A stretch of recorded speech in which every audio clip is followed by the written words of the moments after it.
अस्सलाम वालेकुम जी। ਤੁਹਾਡਾ ਵੀਰ ਸ਼ਫਕਤ ਬਾਰੀ ਮੈਂ ਸਦਕੇ ਮਹਿਵਾਰੀ ਅਜ਼ੀਜ਼ਾਂ ਨੇ ਮਨ ਦੁੱਖ ਜਿਹੜੇ ਅੰਦਰ ਦੇ ਬੰਦੇ ਦੇ ਹੁੰਦੇ ਹਨ ਨਾ, ਉਹ ਦੂਜੇ ਨੂੰ ਕੀ ਪਤਾ ਵੀ ਬੰਦੇ ਦੇ ਅੰਦਰ ਦੁੱਖ ਕੀ ਨੇ। ਇਹ ਅੱਜ ਦੁੱਖ ਤੁਹਾਨੂੰ ਮੈਂ ਦੱਸਣਾ ਵੀ ਜ਼ਿਮੀਂਦਾਰ ਵਿਚਾਰੇ ਨੂੰ ਕੀ ਕੀ ਤਕਲੀਫਾਂ ਤੇ ਕਿਹੜੀਆਂ ਮੁਸੀਬਤਾਂ 'ਚ ਗੁਜ਼ਰ ਕੇ ਤੇ ਜਾ ਕੇ ਤੇ ਉਹ ਫੱਕਾ ਫੱਕਾ ਜਿਹੜਾ ਹੈ ਉਹ ਕਣਕ ਦਾ ਚਾਹ ਕੇ ਤੇ ਉਹ ਘਰ ਲੈ ਜਾਂਦੇ ਨੇ ਤੇ ਕਿਵੇਂ ਲੈ ਜਾਂਦੇ ਨੇ, ਤੇ ਮੈਂ ਅੱਜ ਉਹਨਾਂ ਨੂੰ ਮਿਲਣਾ ਜੀ। अस्सलाम वालेकुम जी। वालेकुम सलाम। की हाल है? अल्लाह खैर करसी बह भी तुसी कणक दे विच ही गए जी। ਇਹ ਜੀ ਆ ਮਹਿੰਗਾਈ ਸਾਡੇ ਜੋੜਾਂ 'ਚ ਬਹਿ ਗਈ, ਅਸੀਂ ਕੀ ਬਾਣ। अच्छा ਆ ਵੇਖੋ ਨਾ ਜਨਾਬ, ਜਦੋਂ ਕੋਈ ਟਾਈਮ ਹੁੰਦਾ ਹੈ ਖਾਦ ਪਾਣੀ ਦਾ ਕੋਣਾ ਕੋ ਬੱਤੀ ਦਾ ਬਿੱਲ ਆ ਜਾਂਦਾ। बत्ती का बिल ਬੱਤੀ ਦਾ ਬਿੱਲ ਅਦਾ ਕਰੀਦਾ, ਬੋਰੀ ਖਾਦ ਦੀ ਲੱਭਦੀ ਕੋਨੇ, ਸਭ ਸਿਟੀ ਮਿਲਦੀ ਵੀ, ਸਭ ਸਿਟੀ ਮਿਲਦੀ ਵੀ, ਕੱਖ ਨਹੀਂ, ਸਭ ਸਿਟੀ ਪੈਂਦਾ। अच्छा ਆ ਵੇਂਦੇ ਪਏ ਨੇ ਤੁਹਾਡੇ ਸਾਹਮਣੇ ਕਣਕਾਂ ਤਰੁੰਦੀਆਂ ਪਈਆਂ ਨੇ ਪੈਂਦੀਆਂ ਬਾਜ਼ਾਰ ਨਹੀਂ ਸਰ। हां हुन निसिया सिट्टा है ਹਾਂ जी। ਸਿੱਟਾ ਤੁਸੀਂ ਵੇਖੋ ਤੁਸੀਂ, ਹਾਂਜੀ ਇਹ ਸਿੱਟਾ ਸਾਡੇ ਜ਼ਿਮੀਂਦਾਰਾਂ ਦੇ ਕੀ ਕਰਦਾ ਪਿਆ। अच्छा ਹਾਂਜੀ ਇਹ ਸਿੱਟਾ ਹੈ, ਇਹਦੇ ਦੇ ਦਾਣੇ ਕਿੰਨੇ ਪੌਸਾ। अच्छा ए सिट्टे दी हालत है। ਹਾਂਜੀ हां इनु कोई खाद थोड़ी बहुत लपी भी के बस। ਖਾਦ ਜੀ ਸਾਹਿਬ ਸੀਟੀਆਂ ਮਿਲਦੀਆਂ ਨੇ, ਮਿਆਣੇ ਨੇ ਮਿਲਿਆ, ਕੱਖ ਨਹੀਂ ਮਿਲਿਆ। अच्छा ਭਈਆ ਨਾ ਕਹਿੰਦੇ ਪਿੰਡ ਤੁਹਾਡੇ ਸਾਹਮਣੇ ਦੀ ਗੱਲ ਹੈ। अच्छा ਇਸ ਕਣਕ ਦੇ ਵਿੱਚ ਆਹ ਸਿੱਟਾ ਹੈ, अच्छा ਉਹਦੇ ਵਜ਼ਨ ਕੀ ਤੁਹਾਨੂੰ ਮਿਲਣਾ। हां इन्हें की वजन करना जेडी इन्हें की- सिट्टा या वेखो ना जी। ਇਹ आ ਸਿੱਟਾ कैमरे दे ਕੀ सामने ਸਿੱਟਾ ਹੈ। आ वेखो सिट्टा। ਹਾਂਜੀ ਕਣਕਾਂ ਏਡੀਆਂ ਏਡੀਆਂ ਤਰੁੰਦੀਆਂ ਪਈਆਂ ਨੇ, ਬੈਠਿਆ ਕਣਕਾਂ ਦਿਸਦੀਆਂ ਕੋਈ ਗੋਡੇ ਤੋਂ ਕਣਕ ਕੀ ਹੁੰਦੀ ਪਈ। ਅਗਰ ਨੂੰ ਖੁਰਾਕ ਮਿਲਦੀ ਟਾਈਮ ਤੇ ਜਾਂ ਜ਼ਿਮੀਂਦਾਰ ਖੁਸ਼ਹਾਲ ਹੁੰਦਾ ਤੇ ਕਣਕਾਂ ਪਈਆਂ ਅੱਜ ਨੂੰ ਕਿੱਥੇ ਹੋਣਾ। ਅਸਲ ਦੇ ਵਿੱਚ ਨਾ ਮੈਂ ਅੱਗੇ ਜਿਹੜੀ ਦੁੱਖ ਵਾਲੀ ਗੱਲ ਕਰਦਾ ਪਿਆ, ਜਿੱਤੇ ਕੋ ਮੈਸ਼ਤ ਦੀ ਹੈ ਨਾ ਜੜ, ਉਹ ਇੱਕ ਜ਼ਿਮੀਂਦਾਰ ਹੈ। ਹਾਂਜੀ ਤੇ ਜੇ ਜ਼ਿਮੀਂਦਾਰ ਖੁਸ਼ਹਾਲ ਹੁੰਦਾ ਹੈ ਤੇ ਗਰੀਬ ਗੁਰਬਾ ਤਾਂ ਮੁੱਢ ਖੁਸ਼ਹਾਲ ਹੋ ਗਿਆ।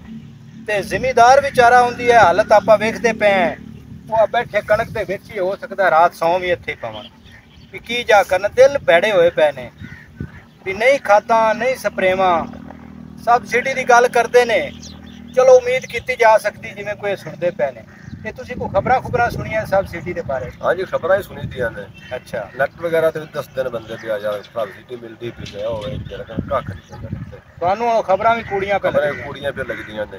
ਅੱਛਾ ਜਿਹਦੇ ਕੋਲ ਦੋ ਆਨੇ ਹੈ ਨਾ ਬੱਬੂ ਬਲਾਈ, ਉਹ ਖਬਰ ਕਰਕੇ ਬੈਠੇ ਸਟੋਰ ਕੀਤੀ ਬੈਠੇ ਨੇ। ਅਗਰ ਖਾਦ 1700 ਦੀ ਹੈ ਤਾਂ 3500 ਦੀ ਦੇ ਰਹੇ ਨੇ, 3500 3500 ਦੀ ਤਾਂ 5500 ਦੀ ਦੇ ਰਹੇ ਨੇ। 5500 ਬਸ ਇਹ ਪੋਜੀਸ਼ਨ ਹੈ ਭਾਈ, ਮਜ਼ਦੂਰ ਬੰਦਾ ਕਿਸਾਨ ਕੀ ਕਰੇ, ਕੀ ਕਰੇ ਕਿਸ ਤਰ੍ਹਾਂ ਪੜੇ। ਕੱਪੜੇ ਦਵਾਈ ਲਵਣ ਜਾਏ ਡਾਕਟਰ ਨਹੀਂ ਹੋਟਲ ਲਵਣ ਦੇ ਹਸਪਤਾਲ ਕਰੀਏ ਮੂੰਹ ਸਰਕਾਰੀ ਮੁਫੀ ਗੱਲ ਕੋਈ ਨਹੀਂ ਸੁਣਦਾ। ਨਹੀਂ ਉਹ ਤਾਂ ਹੁਣ ਦੱਸਦੇ ਪਏ ਨੇ ਵੀ ਡਾਕਟਰਾਂ ਨੂੰ ਪ੍ਰਾਈਵੇਟ ਉਹਨਾਂ ਨੇ ਨਹੀਂ ਬਾਣ ਦੇਣਾ, ਡਿਊਟੀਆਂ ਹਸਪਤਾਲਾਂ ਦੇ ਵਿੱਚ ਕਰਨ, ਪਰ ਜਿਸਲੇ ਹੋਣਗੇ ਵੇਖ ਨਹੀਂ ਸਾਂ ਫਿਲਹਾਲ ਮੌਜੂਦਾ ਬਾਤ ਕਰ ਰਹੇ ਹਾਂ। ਅਗਲੇ ਦਿਨ ਤੁਹਾਨੂੰ ਵੀ ਕੋਈ ਇਤਫਾਕ ਹੋਇਆ, ਤੁਸੀਂ ਉਹ ਬਾਕੀ ਹਾਂ ਸਾਕ ਹੋਇਆ ਤਾਂ ਕੋਈ ਕਿਸੇ ਗੱਲ ਹੀ ਨਹੀਂ ਸੁਣੀ। ਹੁਣ ਐਕਸੀਡੈਂਟ ਹੋਇਆ, ਗਏ ਹਸਪਤਾਲ ਵਿੱਚ ਧੱਕੇ ਖਾ ਕੇ ਆ ਗਿਆ, ਕਿਸੇ ਇੰਨੀ ਨਹੀਂ ਕੀਤੀ ਵੀ ਪੰਜਾਬ ਤੇ ਸਿਪਰਟ ਵਗੈਰਾ ਵੀ ਲਾ ਉਹ ਵੀ ਕੋਈ ਕੱਖ ਨਹੀਂ ਰਹਿ ਗਈ ਗੱਲ। ਬਾਕੀ ਆ ਤੁਹਾਡੇ ਸਾਹਮਣੇ ਸੂਰਤ ਹਾਲ ਹੈ। ਚਲੋ ਜੀ ਇਹ ਅਪੀਲ ਸਾਰੇ ਸੁਣਦੇ ਪਏ ਨੇ, ਅੱਲਾ ਖੈਰ ਕਰੇ ਜੀ। ਉਹਨੇ ਦੇ ਉੱਤੇ ਜਿਹੜਾ ਹੈ ਤੇਰੀ ਮੇਰੀ ਕਿਹੜੀ ਗੱਲ ਹੈ, ਇਹ ਤਾਂ ਕੋਈ ਅੱਲਾ ਦਾ ਨੇਕ ਬੰਦਾ ਆਵੇ, ਇਹ ਖੁਸ਼ਹਾਲੀਆਂ ਸਾਡੇ ਮੁਲਕ ਦੇ ਵਿੱਚ ਆ ਜਾਣ, ਬੜੀ ਗੱਲ ਹੈ। ਤੇ ਤੁਹਾਡਾ ਵੀ ਆ ਸਰੋਂ ਕੀਤੀ?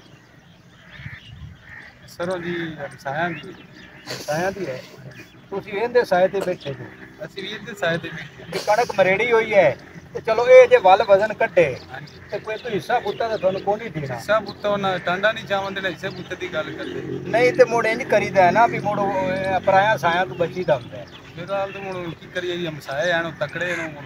ਅੱਛਾ ਤਕੜੇ ਹਨ ਤਾਂ ਉਹਨਾਂ ਦੀ ਸਰੋਂ ਚੰਗੀ ਉੱਚੀ ਹੋ ਗਈ ਹੈ। ਤੁਹਾਡੀ ਕਣਕ ਮਰੇੜੀ ਹੋਈ, ਮਲੇੜੀ ਹੈ ਜੀ, ਮਾੜਿਆਂ ਦੀ ਮਲੇੜੀ ਹੋਣੀ। ਕਿੰਨੀ ਕਣਕ ਬਚੀ? ਆ ਹੈ ਜੀ ਕੋਈ 2-3 ਕਨਾਈ ਜੀ, ਅਚਾਰ ਹੋ ਜਾਵੇ ਜੀ, ਬਸ ਕੀ ਘਰ ਦੀ ਖਾਵਣ ਜੋਗੀ ਹੋ ਜਾਵੇ। ਇਹ ਵੀ ਹੁਣ ਫਿਲਹਾਲ ਤੁਹਾਡੇ ਸਾਹਮਣੇ ਵੇਖੋ ਜੀ, ਇਹ ਸੁਰਤੇ ਵਾਲੇ ਕੀ ਇਹਦੇ ਚੋਂ ਨਿਕਲਣਾ ਹੈ। ਇਹ ਖਾਦ ਕਿਤੇ ਨੇੜੇ ਦੂਰੋਂ ਵੀ ਨਹੀਂ ਤੁਹਾਨੂੰ ਲੱਭੀ? ਨਹੀਂ ਜੀ ਅੱਗੇ ਕੋਈ ਖਾਦ ਲਈ ਵੀ ਜੇ ਪਿੱਛੇ ਦੀ, ਆਖਰ ਇਹਨੂੰ ਕੋਈ ਖਾਦ ਤੁਸੀਂ ਲਾਈ ਵੀ ਹੈ, ਕੋਈ ਮਿਲੀ ਕਿਦੋਂ? ਮਿਲੀ ਜੀ ਕੋਈ ਥੋੜੀ ਘਣੀ ਮਿਲੀ ਹੈ तो लाई है, तो बस वो ਉਹ ਕੀ ਭਾਅ ਲੱਭੀ ਹੈ?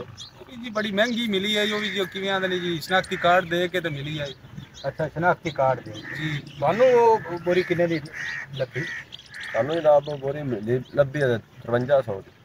5300 5300 भाई रेट घाट आ थानू घणे पैसे पै रहे थल्लो DAP वाली ਜਿਹੜੀ ਸਾਨੂੰ ਹਾਈ ਉਹ ਸਾਡੇ 13-14 ਦੀ अच्छा 15,000 ਦੀ ਉਹ ਗੁੰਜਾਇਸ਼ ਹੀ ਨਹੀਂ ਹੈ ਕਿ ਬੰਦਾ ਥੱਲੇ ਲੈ ਕੇ ਲਾ ਲਵੇ ਜੋ ਹੁੰਦੀ ਤੇ ਫਿਰ ਕਣਕਾਂ ਇਸ ਤਰ੍ਹਾਂ ਆ ਕਮਜ਼ੋਰੀਆਂ ਮੁੜ ਨਾ ਸਿੱਟੇ ਕਿਉਂ ਕੱਢਦੀਆਂ ਇਸ ਤਰ੍ਹਾਂ ਦੇ ਕਰੂੰਦੀਆਂ ਕਿਉਂ ਮਿਸਰਣ ਦੇ ਆ ਕਣਕ ਜਵਾਨ ਹੋਣ ਤੋਂ ਪਹਿਲੇ ਸਿੱਟੇ ਕੱਢੀ ਖੜੀ ਹਾਂਜੀ ਇਹਨੇ 6 ਮਹੀਨਿਆਂ ਬਾਅਦ ਇਹਨੇ ਸਰਨਾ ਤੇ 3 ਮਹੀਨਿਆਂ ਬਾਅਦ ਨਹੀਂ ਖਰੀਦ ਲੈਣੀ ਕਿੰਨਾ ਮਹੀਨਾ ਜੀ ਅਸੀਂ ਉੱਥੋਂ ਨਾ ਕਣਕ ਦੇ ਵਿੱਚੋਂ ਸਾਰੇ ਉੱਠ ਕੇ ਤੇ ਇੱਥੇ ਨਾਲ ਡਾਕਟਰ ਸਰਫਰਾਜ਼ ਹਸਨ ਭੱਟੀ ਦਾ ਡੇਰਾ ਹੈ ਜੀ ਹਕੀਮ ਸਾਹਿਬ ਜੀ ਉਹਨਾਂ ਦੇ ਡੇਰੇ ਦੇ ਉੱਤੇ ਆ ਕੇ ਬਹਿ ਗਏ ਆ ਜੀ ਹੁੱਕਾ ਵੀ ਪਿਆ ਨਾਲੇ ਹੁੱਕਾ ਪੀਨੇ ਆ ਤੇ ਨਾਲੇ ਇਹ ਵਿਚਾਰੇ ਜ਼ਿਮੀਂਦਾਰ ਕੋਲ ਹੋਰ ਕੋਈ ਗੱਲ ਪੁੱਛਨੇ ਆ ਜਿਹੜਾ ਉੱਥੇ ਗੋਡੇ ਗੋਡੇ ਕਣਕ 'ਚ ਬੈਠਾ ਉੱਤੋਂ ਇਹਦਾ ਸਿਰ ਦਿਸਦਾ ਪਿਆ ਏਡੀ ਏਡੀ ਕਣਕ ਆਈ ਗੋਡੇ ਗੋਡੇ ਜਿੱਡੀ ਬਲਕਿ ਗੋਡੇ ਜਿੱਡੀ ਵੀ ਕੀ ਆਈ ਗਿੱਟੇ ਜਿੱਡੀ ਤੇ ਸਿੱਟੇ ਕੱਢੀ ਖੜੀ ਹੈ ਤੁਸੀਂ ਵੇਖਿਆ ਕੈਮਰੇ ਦੇ ਵਿੱਚ ਹਾਂ ਅੱਗੇ ਤੂੰ ਮਤਲਬ ਸਾਹਿਬ ਕੀ ਤੁਹਾਡਾ ਹੈ ਮਨਸੂਰ ਵੀ ਕੀ ਹੋ ਜਾਵੇ ਤੇ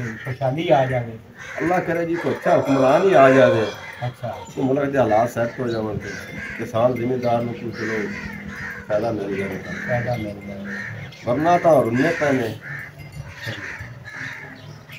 नहीं तो ये जिसले इमरान खान साहब की हुकूमत आई उसने की किसी ने आखिर है जी इमरान खान अच्छा लीडर है अल्लाह करे जी आ जावे शायद कोई किसान दे अच्छे दिन आ जावे बड़ी गल तेरा दिल भी है भी कोई अच्छा हुक्मरान आ जाए बिल्कुल जी बिल्कुल ਉੱਥੇ ਤੂੰ ਗਵਾੜੀਆਂ ਦੀ ਜਿਹੜੀ ਹੈ ਹਮਸਾਇਆਂ ਦੀ ਸਰੋਂ 'ਚ ਬੈਠਾ ਹੈ हाँ जी ਤੇਰੀ ਕਣਕ ਵੀ ਮਰੇੜੀ ਹੈ हाँ जी ਤੇ ਹੁਣ ਮੁੜ ਤੇਰਾ ਦਿਲ ਕੀ ਆਂਦਾ ਸਾਡਾ ਦਿਲ ਤੇ ਹੀ ਆਂਦਾ ਕਿ ਇਮਰਾਨ ਖਾਨ ਅੱਛਾ ਲੀਡਰ ਹੈ ਜੀ ਉਹ ਆ ਜਾਵੇ ਤੇ ਸਾਡੇ ਜ਼ਿਮੀਂਦਾਰਾਂ ਨਾਲ ਸੇ ਵੀ ਕੋਈ ਆਸਾਨੀ ਹੋ ਜਾਵੇ ਬੜੀ ਗੱਲ ਹੈ हाँ जी इमरान खान बड़ा अच्छा लीडर है अल्लाह करे वो जी आ जावे तो साढ़े वास्ते तो आसानी पैदा हो जाए ਚਲੋ ਹੁਣ ਉਹਦੇ ਵਾਸਤੇ ਕੁਝ ਕਰੋਗੇ ਤੇ ਉਹ ਆਵੇਗਾ ये सी उनके पीछे ही है जी इंशाल्लाह ताला अल्लाह खैर करसी ਮਲਕ ਸਾਹਿਬ ਮਹਿੰਗਾਈ ਬੜੀ ਹੈ ਮਹਿੰਗਾਈ ਵਾਲੀ ਅਖੀਰ ਹੋਈ ਪਈ ਹੈ ਜ਼ਿਮੀਦਾਰ ਵਿਚਾਰਾ ਕੀ ਕਰੇ 2 ਸਾਲ ਨਾ ਜੀ 2-3 ਸਾਲ ਹੁੰਦੇ ਦੌਰਾ हुकूमत ਦੇ ਵਿੱਚ ਜ਼ਿਮੀਦਾਰ ਬੜਾ ਖੁਸ਼ਹਾਲ ਹੋਇਆ ਬਹੁਤ ਜ਼ਿਆਦਾ ਖੁਸ਼ਹਾਲ ਹੋਇਆ ਜ਼ਿਮੀਦਾਰ ਠੇਕਾ 60-70 ਹਜ਼ਾਰ ਰੁਪਈਆ ਜਿਹੜਾ 1.5 ਲੱਖ ਤੇ ਚਲਾ ਗਿਆ ਤੇ ਜੇ ਇਹ ਹੀ ਹਾਲਾਤ ਰਹੇ ਜਿਹੜੇ ਹੁਣ ਬਣੇ ਖੜੇ ਨੇ ਵੀ ਖਾਦ ਇਹ ਜਿਹੜੇ ਹੈ ਸਟਾਕੀਏ ਹਾਂਜੀ ਉਹਨਾਂ ਸਟਾਕ ਕਰਕੇ ਤੇ ਜਿਹਦੇ ਜ਼ਿਮੀਦਾਰ ਨੂੰ ਜ਼ਰੂਰਤ ਹੁੰਦੀ ਹੈ DAP ਦੀ ਉਹ ਬਲੈਕ ਯੂਰੀਆ ਦੀ ਉਹ ਬਲੈਕ ਸ਼ੈ ਲੱਭਦੀ ਕੋਈ ਨਹੀਂ ਫਸਲਾਂ ਤਰੂਣੀਆਂ ਨਹੀਂ ਢੋਣਾ ਕੀ ਹੋਣਾ ਕੀ ਹੈ ਉਹ ਦੱਸਦੇ ਪਏ ਨਾ ਕਿ ਅਸੀਂ ਗਏ ਆ ਮਲਕ ਸਾਹਿਬ ਦੀ ਕਣਕ ਤੇ ਉਹ ਐਡੇ ਐਡੇ ਸਿੱਟੇ ਨੇ ਉਹ ਨਾ ਜੀ ਭਾਈਜਾਨ ਇਮਰਾਨ ਦੇ ਦੌਰ ਵਿੱਚ ਜ਼ਿਮੀਦਾਰ ਬੜਾ ਖੁਸ਼ਹਾਲ ਹੁਣ ਤੇ ਇਹ ਹੀ ਹੋਵੇ ਬਈ ਜਿਵੇਂ ਕਿਸੇ ਆਖਿਆ ਵੀ ਬੱਸਾਂ ਮੁਲਤਾਨ ਦੀਆਂ ਤੇ ਤੇਰੀਆਂ ਮੇਰੀਆਂ ਕਿਹੜੀਆਂ ਗੱਲਾਂ ਨਹੀਂ हाँ जी ਸਾਰੀਆਂ ਗੱਲਾਂ ਹੀ ਨੇ ਇਮਰਾਨ ਦੀਆਂ इमरान दियाँ